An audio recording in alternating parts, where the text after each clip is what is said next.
Final fight of the evening, and then we drink. On my left, we have Joel Fontenot, who runs Trailblazer Capital. On my right, Fontenot. He's French this evening. And on my right, we have Brad with an Italian name, Rosacci. Correct. Fontenot and Rosacci. Okay. It sounds like a clothing line, but that's okay.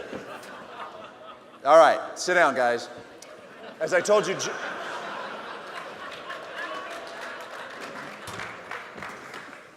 Joel runs Trailblazer Capital, right? One of the best-known VC firms here in Dallas. You might have all most likely heard of it. And our fight tonight is an interesting one that is going to strangely combine augmented reality, which is not the same as virtual reality, and artificial intelligence, which that word's been thrown around a little bit. It's almost as hot as big data right now, and it's taking over. He started off his career at Cisco. That was your big one. And he's got investments that deal in both spaces. So from the business side and the technology side, he's got a lot going on with that. Brad is at a firm called 900 Pounds. We had a Digital Dallas at 900 Pounds several years ago. These guys are huge in the augmented reality space. If I'm not incorrect here, you guys do all the stuff that's on the Dallas Cowboys 60-foot scoreboard stuff. So they know their space there. He also teaches at the University of Houston, so he's back and forth between Dallas and Houston. So, without further ado, I took a few notes. Current and future state of augmented reality, and if you all don't know what that is, I have two words for you: Pokemon Go. Is it here? Is it now? Is it meaningful? Or is it ridiculous, and it's really got a long way to go before it starts? Without further ado, who's going first? Brad is going first. You have a minute. Okay. You know what's interesting is science fiction quickly becomes science fact. It's not human versus machine, it's human plus machine. And as we begin to look at artificial intelligence in its current state, it's a calculated algorithm. It's very simple in nature, but it has the capacity to be so much more. Once it becomes biologically designed, and what I mean by that is we take the behaviors of the human system, we begin to engage that in a way that maps to the environment of how human beings function and operate, then AI will be at a perspective level where we can begin to engage it accurately within augmented reality. When we look at augmented reality specifically, we're seeing this digital layer on top of the physical environment. And we need that as we get into the medical profession, as we get into the manufacturing environment, as we begin to see these emerging technologies as effective tools. They will begin to bring to light things that are extremely valuable, that will really ignite the future of how AI and that of augmented reality correspond collectively to truly become powerful tools. Joel, you have a minute. We already live in an augmented reality world where the things we perceive are altered into our virtual being, known to all those who want to understand you, and driven by artificial intelligence. How many of you have a smartphone? How many of you use free applications? Well, Bay, there ain't no free. Artificial intelligence has already brought all of you into the virtual. Today, a combination of AI functions provide these free application vendors with an incredible amount of data. This data has built your virtual identity.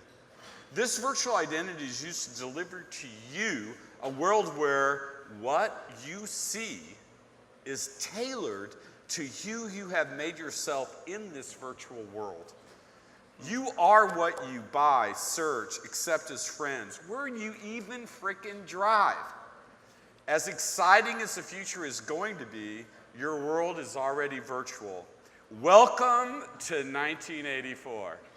Meet Big Brother and say hello to the HAL 9000. All righty, you got 30 seconds to debunk what he just said. While it may already be present, it is not yet developed. The perspective is currently, again, this complex algorithm, which is really not that complex. It's a calculated formula that has a bunch of if-then statements that come together in an infinite capacity in theory to try to evolve the perspective. What we need it to be is something like the North Star chip or something of that effect, where we're beginning to take these biological behaviors and begin to incorporate them. That's where we can make it to a level of the Terminator perspective. But again, not human versus machine, but human plus machine. 30 seconds, Joel. So AI comes in three forms, for those of you who don't know. Narrow, for example, the intelligence deployed by Google's custom search engine. General, that's AI has the ability to reason, plan, solve problems, and think abstractly. Think autonomous automobiles. Super AI, can you say Terminator? Augmented reality is going through the same maturation. Today, narrow forms exist. In the near future, where reality and virtual blend, gaming, concerts, sporting events. By the way, one of my companies, Nitiro, has solved the wireless cable problem. In the future, super AR. Now imagine the entertainment pods in Star Trek. 30 seconds. Outstanding. Judges, you have a few seconds. So what, either near or far, and I agree that there are parts here today and parts that we're looking forward to, what will be the killer app? And it's not Pokemon Go. What is it? What is the killer app? Who wants that first? You know, I think what's You can interesting about Pokemon Go, it's the Fitbit, right? It's not true physiological measurement when you look at Fitbit, but it opens up the industry to the art of the possible of what augmented reality can become. And now we get the brilliant minds of our societies to come together to really create what that is going to be. And that is not so much an answer to your question, but I think it is the gateway that allows that perspective reality to come to fruition.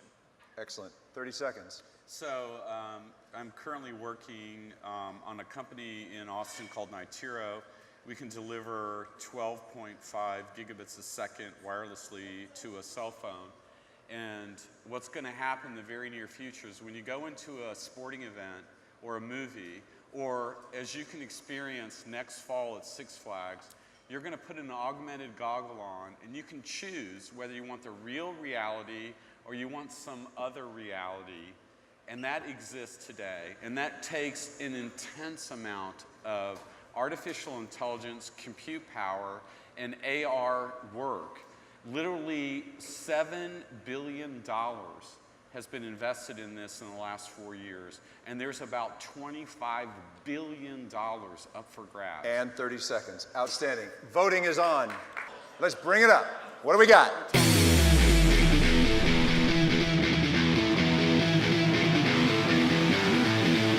The winner is Joel Fontenot. All right. I like Fontenot.